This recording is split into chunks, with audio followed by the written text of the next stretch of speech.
काल जालना पोलिसांनी 60 ते 70 लाखाचा गुटखा जप्त करत मोठी कारवाई केली आहे। पण पुढे त्या कारवाईचं काय होतं हे मात्र गुलदस्त्यातच राहतंय।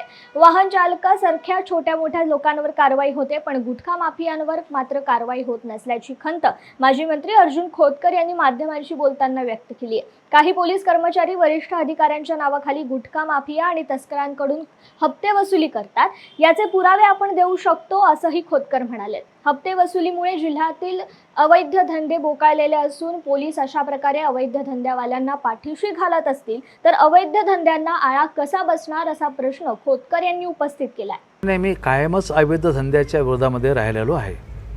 कायमच मी पोलीस प्रशासनाला या संदर्भामध्ये अवगत करत या ठिकाणी आलेलो आहे आणि काल ही पोलीस विभागाने अशा प्रकारची एक मोठी कारवाई केलेली आहे। मी पोलीस विभागाचं माननीय पोलीस अधीक्षक असतील, उपअधीक्षक असतील, बाकी इतर LCBचे अधिकारी असतील किंवा तालुका जालन्याचे अधिकारी असतील यांचं मनापासून स्वागत करतो।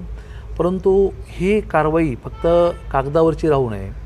खरं तर अशा प्रकारच्या माझ्या माहितीनुसार 500 ट्रक अशा जालना शहरातून रोज पास होतात।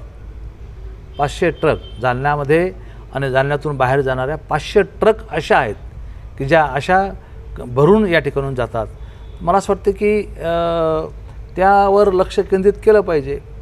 आता चर्चा तर काही आहे, चर्चा तर डिपार्टमेंटबद्दल आता मी बोलत नाही, परंतु फार वाईट चर्चा आहे। ज्या वरिष्ठ पातळीवरच्या अधिकाऱ्यांच्या नावावरती हप्ते घेतल्या जातात, मी अत्यंत जबाबदारीने सांगतो, ते वरिष्ठ अधिकारी हप्ते घेत नाहीत, परंतु त्यांच्या नावावर सुद्धा काही अधिकारी, खालचे अधिकारी हप्ते जमा करतात। गुटख्याच्या नावाखाली हप्ते जमा करतात, नंबर 2च्या मटक्याच्या नावाखाली हप्ते जमा करतात आणि त्यांना खरं तर त्यांना विचारांना कल्पना नाही वरिष्ठ अधिकाऱ्यांना, परंतु आजही त्यांच्या नावावरती हप्ते जमा केले जातात। याचे पुरावे तुम्हाला मी देऊ शकतो आणि त्यांच्या नावाने हे पैसे घेतले जातात। हे वरिष्ठ अधिकाऱ्यांनी थोडंसं लक्षात घ्यावं त्यांच्या नावाने काय चालू आहे।